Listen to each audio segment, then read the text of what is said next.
எல்லாருக்கும் வணக்கங்க. எல்லாரும் எப்படி இருக்கீங்க? நம்ம வீடியோஸ் இப்போ தான் ஃபஸ்ட் டைம் பார்க்குறீங்க அப்படின்னா மறக்காமல் நம்ம சேனலை சப்ஸ்கிரைப் பண்ணிடுங்க. சப்ஸ்கிரைப் பண்ணி உங்களோட ஆதரவை எங்களுக்கு கொடுங்க. இன்றைக்கி கொஞ்சமாக தேங்காய் சாப்பாடு செஞ்சுருந்தேங்க.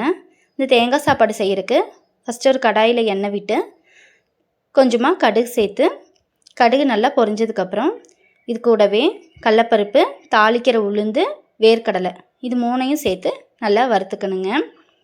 இந்த வேர்க்கடலை சேர்த்து செய்கிறப்போ சாப்பாடு நல்லா டேஸ்ட்டாக இருக்குங்க. இது மூணும் நல்லா வறுத்ததுக்கப்புறம் கொஞ்சமாக கறிவேப்பிலையும் காஞ்ச மிளகாயும் சேர்த்துக்கலாங்க. சேர்த்துட்டு தேங்காய் கொஞ்சம் துருவி எடுத்து வச்சுருக்கேங்க, அதையும் சேர்த்து நல்லா வணக்கிடணுங்க. தேங்காய் முத்தின காயாக போட்டோம் அப்படின்னா சாப்பாடு நல்லா டேஸ்ட்டாக இருக்குங்க.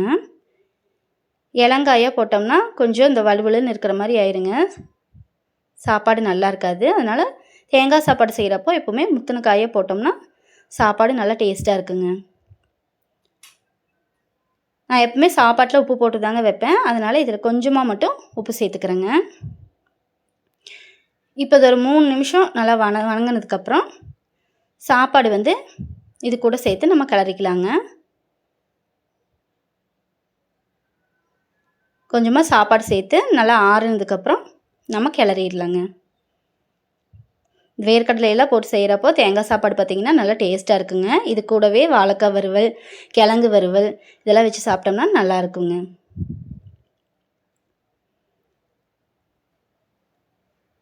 இந்த வீடியோ உங்களுக்கு பிடிச்சிருந்தா மறக்காமல் வீடியோவுக்கு ஒரு லைக் பண்ணிடுங்க. அப்படியே நம்ம சேனலையும் சப்ஸ்கிரைப் பண்ணிடுங்க. ஓகேங்க, நெக்ஸ்ட் வீடியோவில் பார்க்கலாங்க.